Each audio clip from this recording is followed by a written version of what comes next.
I'm very honored to be speaking with Dexter Van Zile of Camera. What's your exact position name in the Camera? I'm the Christian media analyst. Christian media analyst for Thanks. Camera. I've read a lot of your stuff. It's really, really excellent. I mean, great research and very impressive. How did you get into this entire scene of pro-Israel advocacy in Camera? Well, first of all, I guess I was imbued with my father with a kind of almost a supernatural fear of anti-Semitism. He had served in World War II. He had lost his brother in Iwo Jima. He was set to invade Japan when they dropped the bomb. He was in the Philippines. And he understood that World War II was largely initiated as a result of anti-Semitism, at least in the European theater. And I think that he just thought anti-Semitism was a harbinger of totalitarianism, and he understood. And he wasn't a Christian Zionist by any stretch of the imagination, but I think he understood that anti-Semitism was a terrible evil. And when they passed the Zionism as racism resolution in '75, that made him very angry. And that was one of the things that I remembered about him as I got older. I also had a friend that I had met through Scouts who had talked to me a lot. He was an American Jew. He grew up in the Boston area, and he was a good friend of mine. And he taught me a lot about anti-Semitism. This was in the '80s, and one of the things he said was, "Oh, by the way, he talked to me about Christian supersessionism, and he said, oh, by the way, Islam has the same problem." And so when September 11th came along, I was prepared. I kind of understood that there was something going on more than what we had been told. You mentioned the supersessionism. Can you describe that, since most of my audience probably doesn't understand it? The Christian faith is basically rooted in Judaism, but there's this notion that somehow it has replaced the Jewish people as the vessel of how God is going to work his purposes for humanity.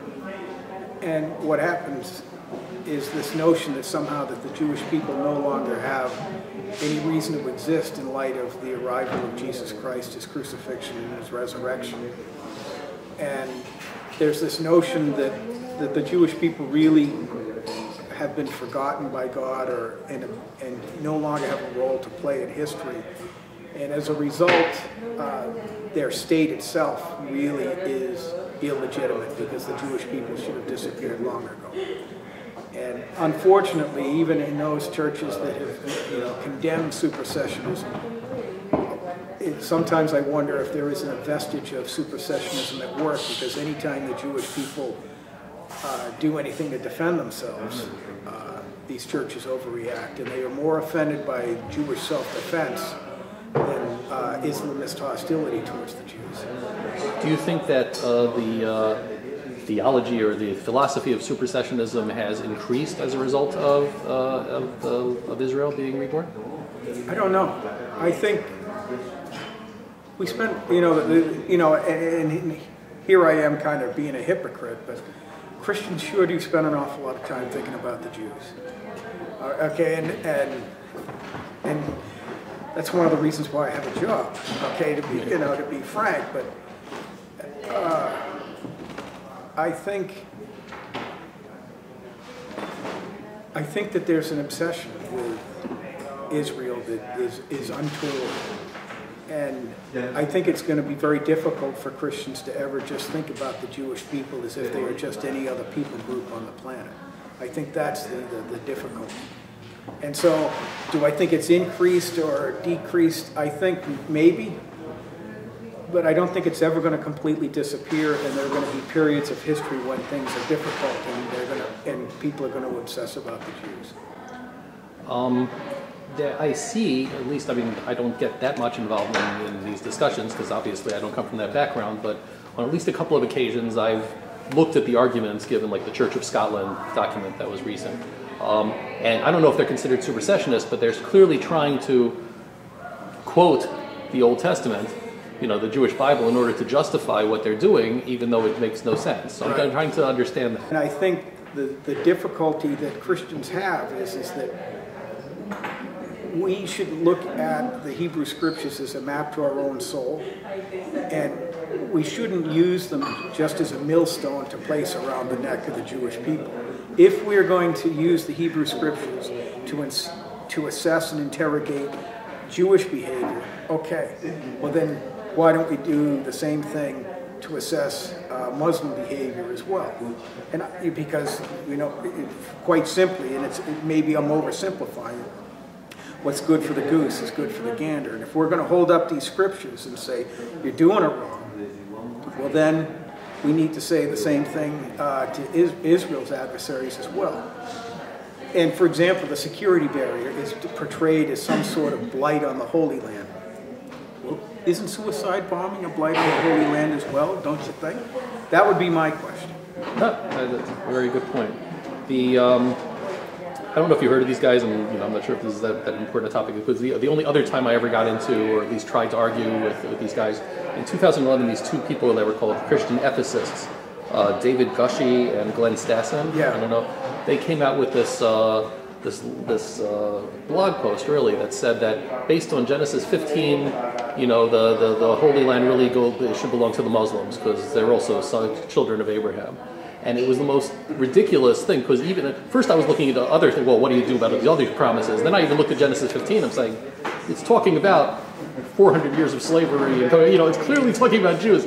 How can you not see that? And they never answered me back. Is this, again, well, you see, what they were trying to do is, you see, and this is the thing, is that their beef was with the Christian Zionists. Right. And so anytime they offend Jews, that's collateral damage, okay? Mm-hmm. And the beef within Christianity is how are Christians supposed to regard the Jewish people?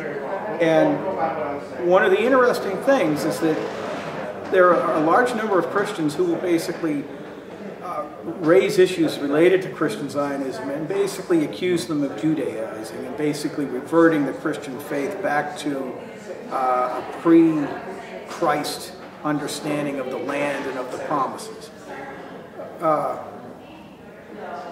But the problem is that they, at the same time, they don't really seem to be all that offended by Islamist hostility towards Jews. Right. So they're offended by Christian love of the Jewish people that is rooted in Scripture. But they're not really all that offended, and they don't express or exhibit much offense about Islamist hostility towards Jews, which is rooted in another Scripture. And so my attitude is, you know,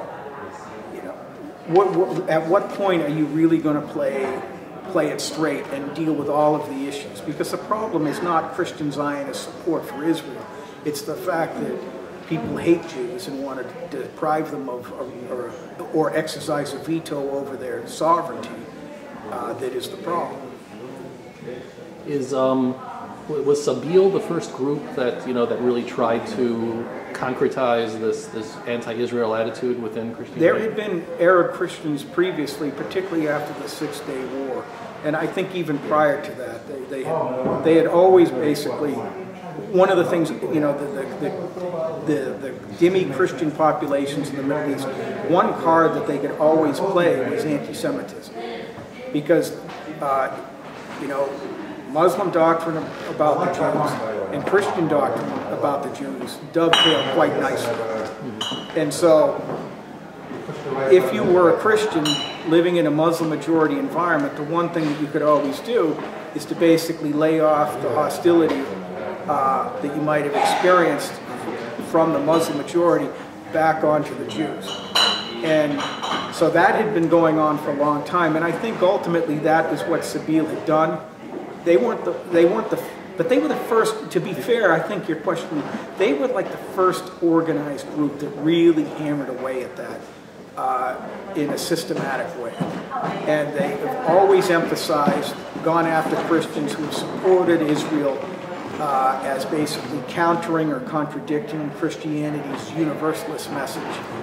And basically trying to portray them almost as if they are Jews within Christianity. That's really the message that they've given. Do you find that Christians that are Israeli citizens follow the Palestinian narrative, or more of or they're a bit more pro-Israel? Well, right now what we have seen is that there's a fair number of Christians in the Galilee have actually started to sign up for service in the Israeli Defense Forces. And the anti-Zionist Palestinian Christians and the Palestinians in general have been outraged by this. And I think what we are seeing is that, you know, some of them will actually express antagonism towards Israel. For example, like Elias Shakur, or previously, you know, Hilarion Capucci, who was a Melkite bishop in Jerusalem. They, you know, would hammer on Israel left, right, and center. But I think the lay people, I think they understand that their safety is largely tied up with the success of the Jewish state. And they know that. And I think that we're going to see, I think, more expressions of support for Israel, because I think Christians are starting, you know, they see what is happening in the Arab Spring. Sure. Would you say that a lot of them have essentially a dhimmi attitude? Well, yeah, and the thing is, and this is something that Mark Dury has written about. He's an Anglican priest from Australia. That's a very powerful mindset to get out from under, because it's one of these things that you will, you know, if your parents, if you were a Christian and you have lived in and your parents lived in a Muslim majority environment, they have embraced habits of mind that have allowed them to survive in a very hostile environment. And what has happened is that those habits of mind can be passed on from generation to generation, almost as if it's a curse. And, you know, and you and I might understand this more in psychological terms, but when you really look at it, a curse is in fact a very effective way to get at what the dhimmi attitude is. It's a worldview that basically portrays you as, or that makes you feel that you lack the resources necessary to defend yourself, and that you essentially, it makes you be thankful to your oppressor for not killing you. Would you think the Copts fit under that? Because it looks like, to an extent, they seem to be a bit more assertive. I think they're struggling with that. There are, and you have to have some sympathy for the Coptic Christians who live in Egypt and also here in the United States. I think they're getting out from under it, that curse or that dhimmi attitude, largely because the percentages have gotten so narrow for them that it doesn't work anymore to be submissive. Coptic Christians here in the United States, many of them have relatives living in Egypt, and they are frightened and they don't really want to speak openly about what's happening because they're afraid that people are going to take out what they say on the Christians still living in Egypt. And I have come across the same attitude with Assyrian or Iraqi Christians as well. And it's troublesome, but I think that's why it's important for people outside these communities to raise the issue, so that, you know, people can say, look, you know, it wasn't us, it was those evangelical Protestants, and we don't have anything to do with it. When you speak to Christian groups, how receptive are they to when you talk about, like, Christian persecution from Arabs in the Middle East? Well, a lot of them have never even heard the word dhimmi. I remember the number of times I've gotten in front of audiences and I said, how many people here have heard the word dhimmi? And you and I know what dhimmi is. Dhimmi is used to describe non-Muslims who are subject people living in a Muslim majority environment. When you ask people about that, they've never heard of it. And the second you tell them about it and the jurisprudence that underlies dhimmi status or dhimmitude, their eyes get big, and their question is, why haven't we been told this before? And the first time I heard of it was at the end of 2004. That was 3 years after September 11th. And you would think that the people who are responsible for educating us about the realities of what life is like in the Middle East studies people, the Islamic studies people, you would think that they would have said, okay, there are some things you need to know.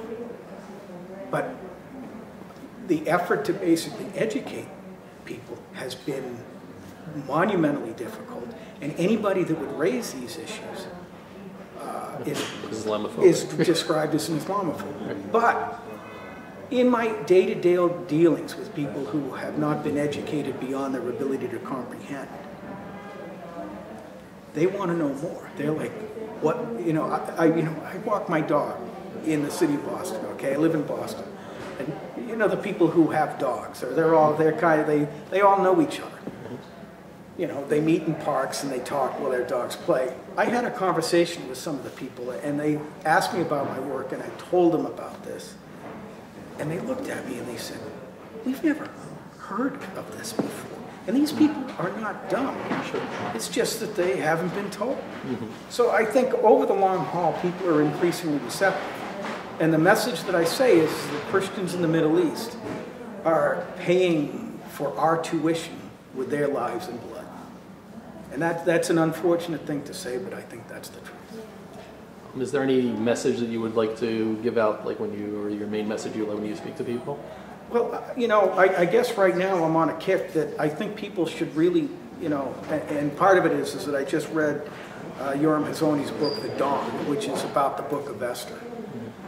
And I think that Christians can learn an awful lot about what their obligations are. The book of Esther basically tells the story of, you know it probably better than I do, about how, you know, two Jews, Esther and Mordecai, basically achieved the salvation of their people in some very dire circumstances. And that's, I think, Christians oftentimes, you know, don't understand that as a people of God, they may end up, and they have to learn these lessons as well. What are they going to do? They have a responsibility to promote the continued survival of their community as well. And my message to Christians in the United States is do not be cowed into silence. And I'm going to borrow this from Mark Dury. You know, Muslim scriptures, the Quran and the Hadith and the Sunnah, the Muslim sources say some very specific things about how Christians are supposed to be treated. And we have a right and an obligation to address those things in interfaith dialogue and amongst ourselves. We have a right to talk about those things. And accusations of Islamophobia are not going to cut it anymore. So I guess that's my message. Thank you very much. Thanks, Elmer.